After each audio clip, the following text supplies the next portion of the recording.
Fala galera, bom, nesse vídeo eu vou falar um pouco sobre volume de treino. Eu vou fazer uma resposta para um vídeo de um cara que, apesar de eu gostar dele, apesar de eu achar ele um cara muito educado, eu prefiro não colocar um react, fazer um vídeo mostrando ele aqui, porque eu vou contrapor as ideias dele. Então, eu fazer um vídeo mostrando ele e contra-argumentando ele pode ser de alguma forma interpretado por ele como um ataque. Mas não é isso, eu quero compartilhar as minhas ideias em relação ao que ele está falando. Eu vim aqui tentar falar algumas verdades e algumas interpretações que vão além do óbvio sobre treinamento e sobre dieta. Mas hoje o foco é muito mais no treinamento, especificamente em um treino de volume baixo, porque na realidade volume baixo é um apelido muito infeliz que alguém inventou. É um treinamento de alta intensidade. Se a gente levasse ao pé da letra, a alta intensidade faria muito mais sentido do que o volume baixo.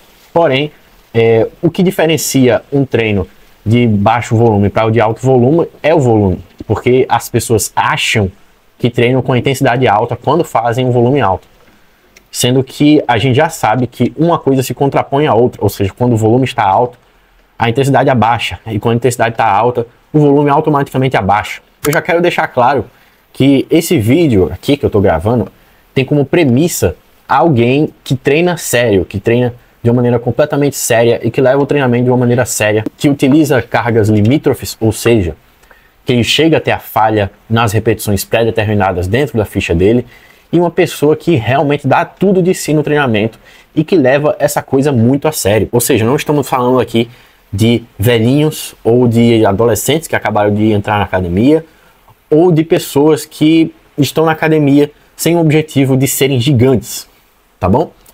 Pode até ser que você não tenha o objetivo de ser gigante, mas se você treina de uma forma séria, esse vídeo se encaixa para você. Eu vou começar falando a premissa do que ele disse no vídeo e vou rebater com as minhas respostas. A primeira premissa que ele levanta no vídeo é que pessoas que tomam hormônios treinam com mais volume por se recuperarem melhor. Isso é muito debatido no TikTok, no Instagram e em vários outros lugares. Essa premissa é o que daria origem ao porquê de fazer um treino de baixo volume, que seria melhor para naturais e que essa é a solução para quem não toma hormônios. E eu já queria levantar alguns pontos sobre isso. A diferença entre um treino para natural e um hormonizado não é tão grande assim.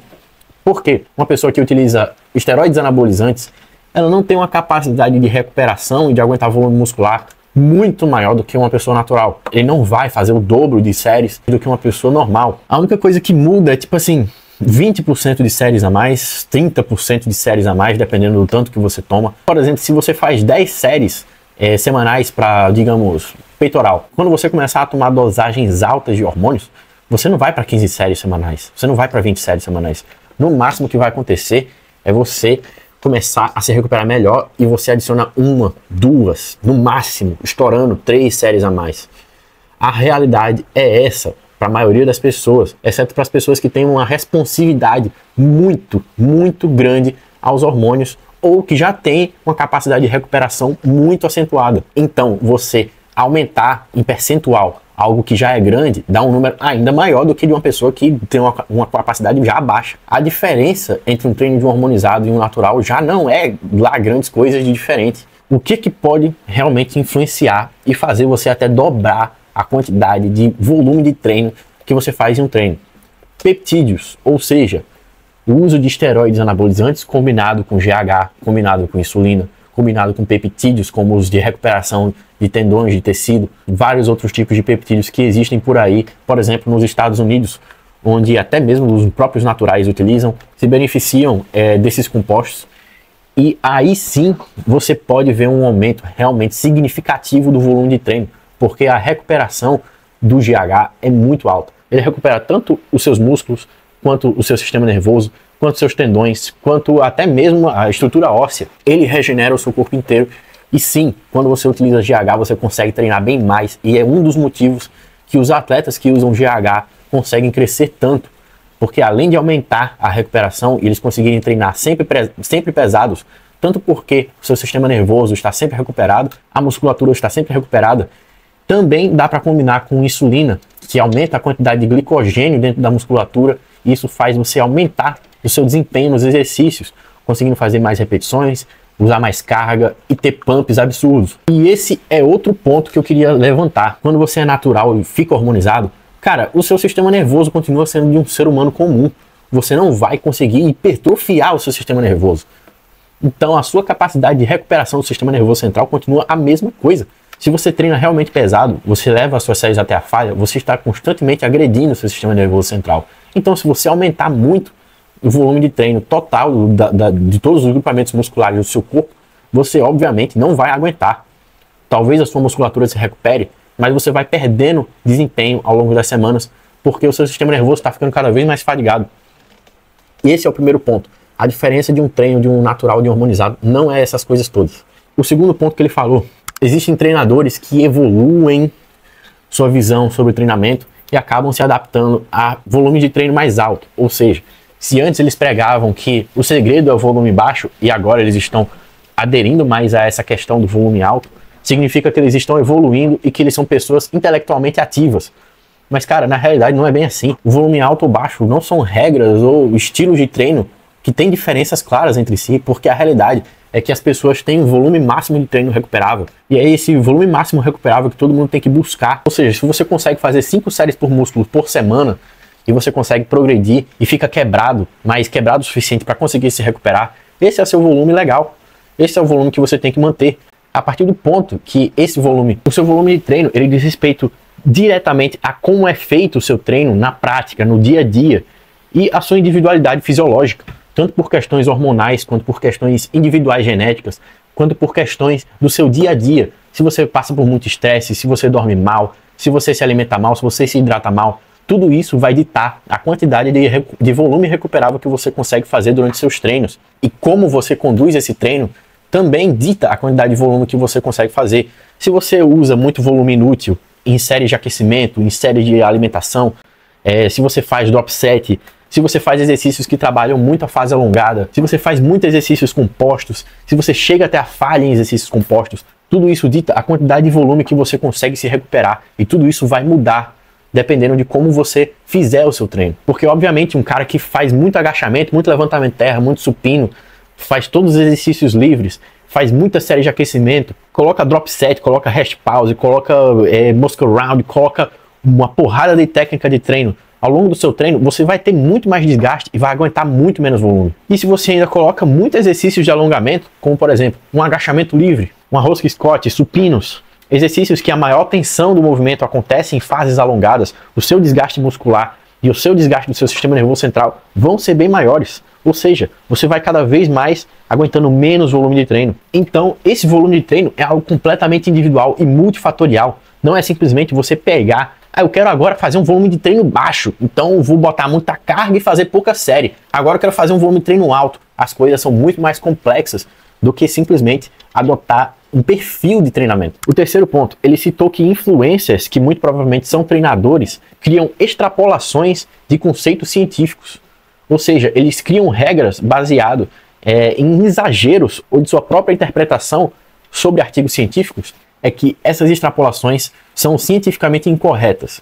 Foi o que deu para entender. Mas a realidade é que basicamente todo conhecimento sobre fisiculturismo e sobre bodybuilding, construção de massa muscular, é extrapolação de conceitos científicos. Por quê? Porque fisiculturista faz tudo exagerado. Fisiculturista pega estudos sobre uma DECA, por exemplo, que é para idosos, e consegue extrapolar isso para o próprio físico e ver o resultado no físico dele e ver as reações que seu corpo tem e associar o estudo à prática. A maior parte desses estudos científicos, eles são inconclusivos ou apresentam informações indiretas sobre o que a gente realmente quer saber, que é como atletas gigantes podem ficar ainda maiores ou como a hipertrofia de atletas acontece, porque, cara, pessoas normais não são atletas. Não dá para você comparar uma pessoa que está há 6 meses na academia para ganhar 5 centímetros de braço com um cara que já tem 45 centímetros de braço, 50 centímetros de braço, para ganhar mais 5. Não tem como fazer um estudo desse tipo, porque todos os estudos científicos, eles não são feitos com atletas de alta performance do fisiculturismo. E as maiores aproximações da verdade que a gente tem são extrapolações do fisiculturismo. Um belo exemplo de uma pessoa que consegue fazer isso é o Paul Carter, é o Jordan Peters, é o Chris Beardsley, e são vários estudiosos aqui do Brasil que também fazem isso e que vão atrás desse conhecimento e conseguem interpretar o que acontece naqueles estudos para criar conclusões do que devemos fazer no treinamento para ir de acordo com o que está escrito nesses papers. Um belo exemplo disso é da regra das 5 repetições antes da falha. Se vocês pesquisarem em estudos científicos sobre effective reps, ou seja, repetições efetivas para hipertrofia, vocês não vão achar nada sobre essa regra das 5 repetições.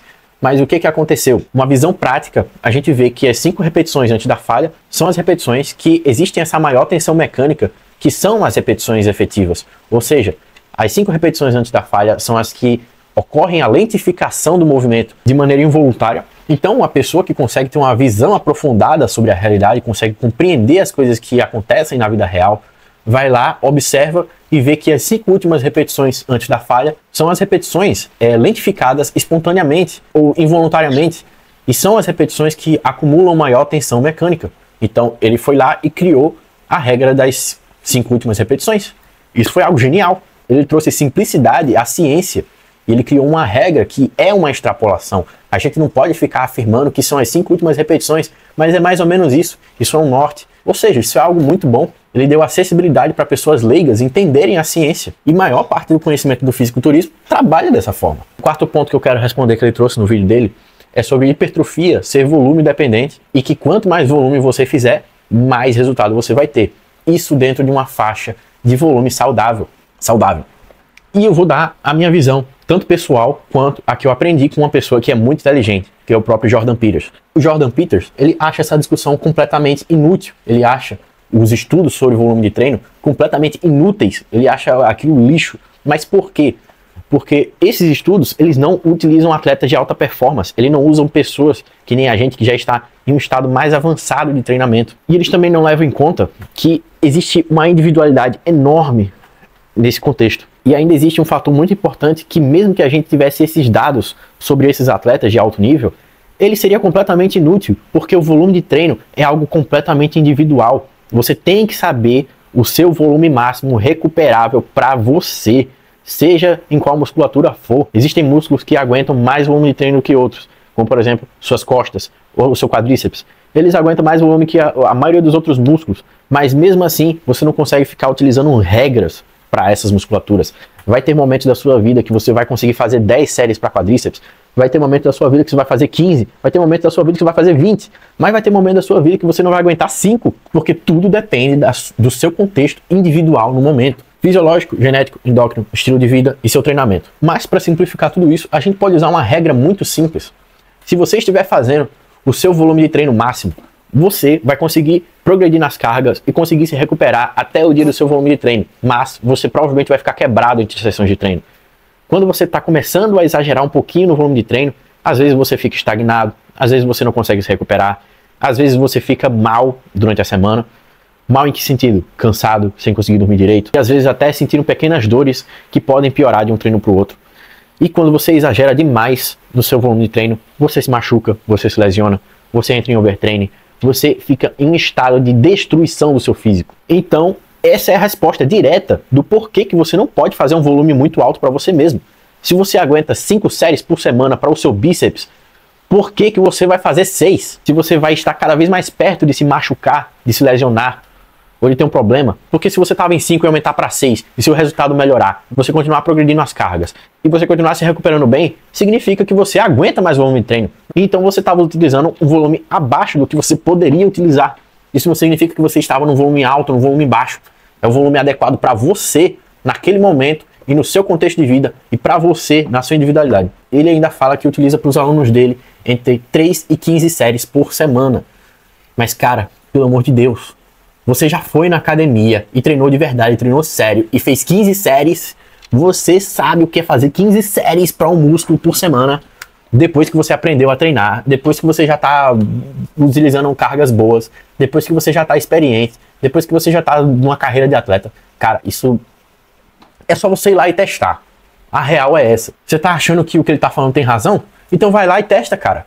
Você vai ver, você vai concluir com o seu próprio corpo se o que ele tá falando é verdade ou não. E daqui a algum tempo, quando você for mais experiente ainda, você vai ter mais conclusões ainda sobre o que ele tava falando. Porque, cara, uma verdade absoluta. Se você faz 15 séries para um músculo, é porque você tá treinando muito mal. Ou você é uma aberração da natureza. O Jordan Peters consegue fazer 15 séries para um músculo. Ele treina absurdamente bem. Ele treina melhor do que 99,9% da população mundial. Mas mesmo assim ele consegue fazer. Por quê? Porque ele é uma aberração da natureza, cara. O cara, ele sempre, desde sempre, treinou absurdamente pesado. E ele não deve ser uma regra a ser seguida, ele deve ser uma exceção a qualquer tipo de regra. Ele é uma das exceções mais absurdas que existe na face da Terra. Deixa o Jordan Peters pra lá. Você pode ouvir o que ele tá falando, mas não siga o exemplo dele, cara. Porque muito provavelmente você não tem nada de parecido com ele. E eu ainda tenho uma coisa muito importante para falar sobre essas 15 séries semanais. Mais adiante no vídeo eu vou falar sobre isso. O quinto ponto que ele levantou foi sobre progressão de volume, sobre os benefícios dessa progressão de volume. Mas é como eu já falei, se você faz 5 séries e começou a fazer 7 e você continuou se recuperando bem e progredindo, você estava usando pouco volume para você. Você não entrou em um treino de alto volume, ou você não progrediu o volume. Você simplesmente está fazendo um volume adequado para você. Porque se você já estiver fazendo um volume adequado e você acrescentar 2 séries, se você acrescentar 2 séries por semana para o seu bíceps, por exemplo, cara, daqui a 2 meses você rompe seu bíceps. A real é essa. Se você já faz um volume de treino eficiente, que você está no limite ali para se recuperar e progredir, e você acrescenta 2 séries de trabalho a mais, é isso aqui para você se machucar, cara. É isso aqui para você desenvolver algum problema muito sério. Os caras acham que 2 séries a mais, cara, é pouca coisa. Mas faz isso dentro de um full body. Faz isso dentro de um AB2X. Ou seja, um upper lower.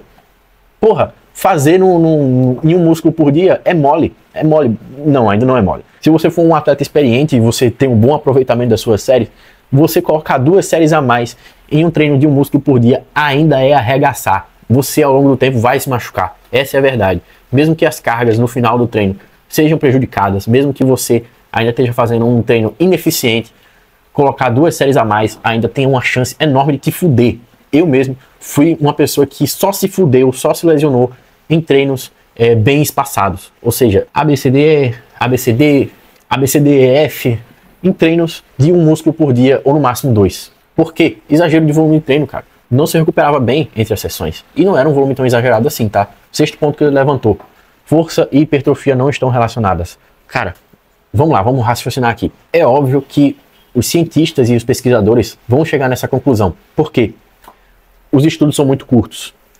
Os estudos avaliam indivíduos diferentes como se eles fossem iguais. Os estudos são iniciantes ou pessoas que não são tão experientes quanto fisiculturistas. Ou seja, as pessoas que estão naqueles estudos científicos ainda vão ter adaptações motoras muito fortes no sistema nervoso central. Ou seja, aquelas pessoas vão aproveitar cada vez mais o uso da musculatura que eles têm para levantar mais carga. Não necessariamente isso vai significar hipertrofia, porque cada indivíduo sempre vai ter um com mais aproveitamento da musculatura do que o outro para mover carga. Ou seja, vai ter pessoas que vão ter a mesma quantidade de massa muscular que a outra, mas que vão conseguir levantar mais peso, porque conseguem ter uma ativação do sistema nervoso sobre unidades motoras melhor. Eu não vou ficar falando de estudo científico não, vamos usar a lógica. Quais são as únicas coisas que fazem você ter força? Especialização do sistema nervoso em um movimento. Ou seja, você pratica tanto movimento que você vai ficando cada vez mais forte nele, mesmo que você não tenha aumentado a quantidade de massa magra nesse movimento. O seu sistema nervoso central vai aumentando a quantidade de unidades motoras, ou seja, fibras musculares ligadas ao nervo motor, para mover aquela carga. Segundo fator, aumento do peso corporal. Isso influencia demais em exercícios, principalmente que utilizam o seu centro de gravidade como fator contribuinte no movimento. Por exemplo, no levantamento terra, no agachamento, numa rosca direta, elevações laterais, vários exercícios. E o terceiro fator, quantidade e tamanho de fibras musculares e integridade das suas estruturas físicas. Então vamos fazer um raciocínio aqui. Se você está há, digamos, 5 anos fazendo supino reto, faz 5 anos que toda semana você faz o seu supino reto, entre, digamos, 4 e 8 repetições.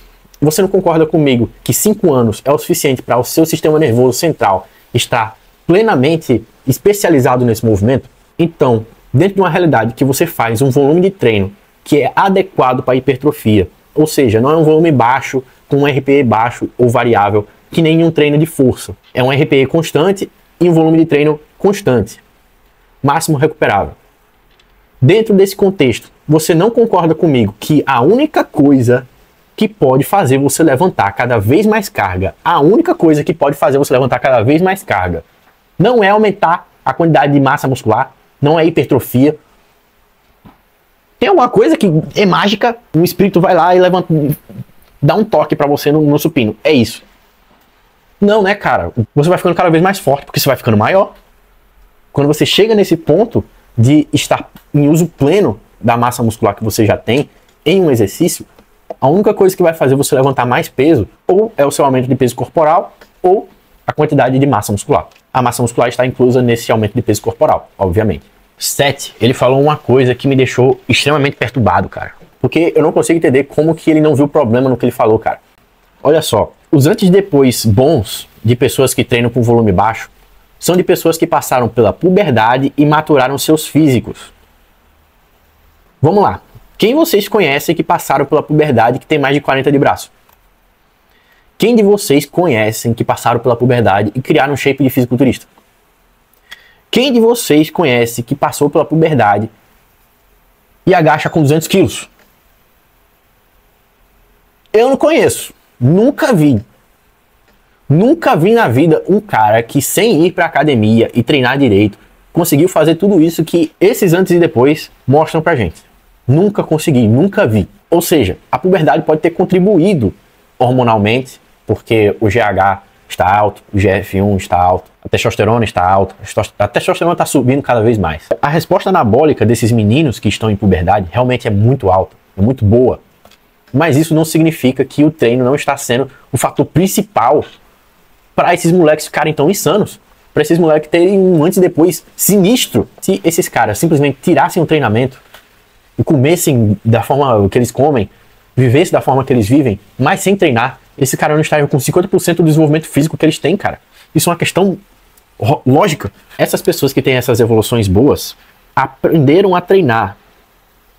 Elas não sabiam, mas aprenderam a treinar. Se esses caras tiveram um antes e depois tão rápido, você acha que ele conseguiria ter aprendido a aproveitar tão bem as séries dele fazendo 10 exercícios por músculo? Vocês acham que se eles não estivessem fazendo full body, se eles não estivessem fazendo um upper lower, se eles não estivessem dando o máximo de si em cada série, eles teriam aprendido tão rápido assim a treinar de forma eficiente e aproveitar ao máximo as séries deles? Isso não é um benefício bom pra caralho? É por isso que na minha época, lá em 2015, todo mundo falava: meu irmão, faz um full body, faz um strong lift 5x5. Porque é ali que você vai aprender a treinar de verdade. É ali que você vai aprender a aproveitar cada série. E outra coisa que ele falou também: e esses caras que tiveram evolução boa, têm uma genética boa.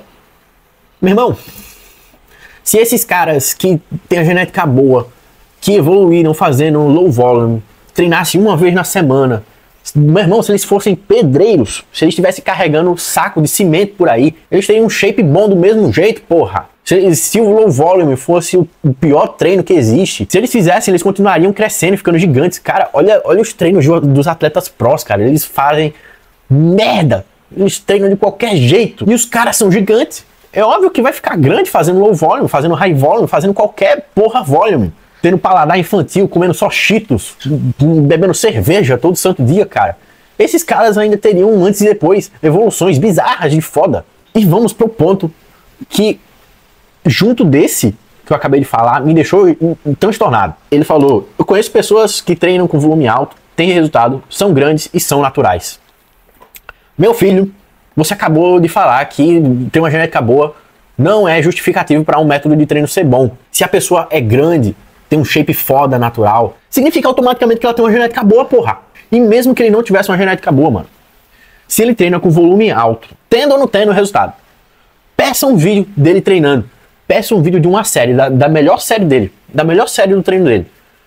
E da pior também. Peça um vídeo dele treinando, peça vários vídeos. Cara, ele chega até a falha verdadeira, o peso não se move mais. Ele insiste na falha, ele bota a intensidade real, ele usa cargas realmente coerentes com o que ele tá fazendo. Realmente dá pra ver que ele aproveita ao máximo a série que ele tá fazendo, porque provavelmente, se ele consegue fazer um volume de treino alto, ele não tá fazendo nada disso que eu falei, cara. Ou, como você falou, se ele é um natural bom, ele tem uma genética boa. Então, ele vai conseguir se recuperar desse volume de treino absurdo. Porque, cara, é simples. Uma pessoa que consegue se recuperar de volume de treino alto tem uma genética boa. Uma pessoa que aguenta treinar mais. Uma pessoa que aguenta uma maior quantidade de sinalização de hipertrofia muscular. Ou seja, ela tem uma vantagem na frente de quem não aguenta muito volume de treino. Então, se a pessoa aguenta fazer esses volumes de treinos altos com um treino eficiente, significa que ela é abençoada geneticamente, porra. Vocês não conseguem enxergar isso? Não, isso é lógica básica, cara. Eu já tive muitos alunos que eles precisavam de volume de treino alto para responder. Os caras com genética de pedreiro, mano. Passava 3 horas por dia na academia, levantava cargas absurdas. Eu não conseguia entender como caralhos aqueles caras levantavam tanto peso, passando 3 horas na academia, fazendo 4 séries de 5 exercícios por músculo. Isso é uma questão completamente genética, mano. E respondia bem, ficava grande. Porra, o cara com 130 quilos. E você vai me falar que esse é o treino pra todo mundo. Não, não. E logo depois ele fala que não podemos balizar, ou seja, tomar isso como referência, o treino desses bombados e desses caras com uma genética foda para os nossos alunos. Isso é verdade. Mas não é desse jeito que você tá falando, cara. O Jordan Peters, por exemplo, ele faz um volume de treino absurdo. O cara é uma máquina de treinar, meu Deus do céu. Aí a gente vai se basear nesse cara, mano. Você vai se basear em quem faz volume de treino alto? Puta que pariu, cara. Se você treina uma velhinha, se você treina mulheres que vão pra academia por obrigação, se você treina os tiozinhos, porra, que só quer perder a barriguinha de chope, beleza, você pode usar o volume de treino alto. Mas qualquer pessoa que quer ficar forte, cara, você tem que ensinar ela a treinar e tem que apresentar a verdade pra ela, que é isso aqui, cara. Porque a maioria das pessoas, se for treinar sério, não consegue fazer mais do que 10 séries pra nenhum músculo. Eu ainda vou ser menos generoso. Não consegue fazer mais do que 6 séries de trabalho para cada músculo. Alguns ficando abaixo disso. Porque existem músculos que têm maior desgaste por serem agonistas e músculos que têm um perfil de força que é mais favorável na parte alongada, que é onde tem mais desgaste muscular e etc. Então, cara, uma coisa que eu estou sugerindo para você. Larga essa desgraça desses estudos científicos que avaliam as coisas de uma perspectiva não prática. Porque a realidade é essa. Os estudos, eles podem dar um norte, eles podem dizer algumas regras básicas sobre a biologia e sobre o funcionamento do corpo humano. Isso porque a ciência é um recorte pequeno da realidade. A realidade não está inserida na ciência.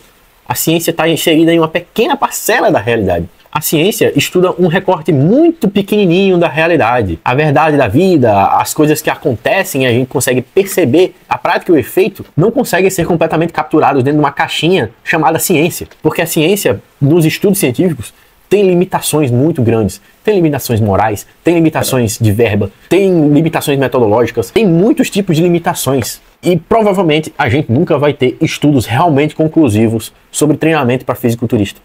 A realidade é essa. O que a gente pode fazer é tentar buscar uma solução lógica baseada nas evidências mais próximas da realidade que a gente tem. E é isso aí.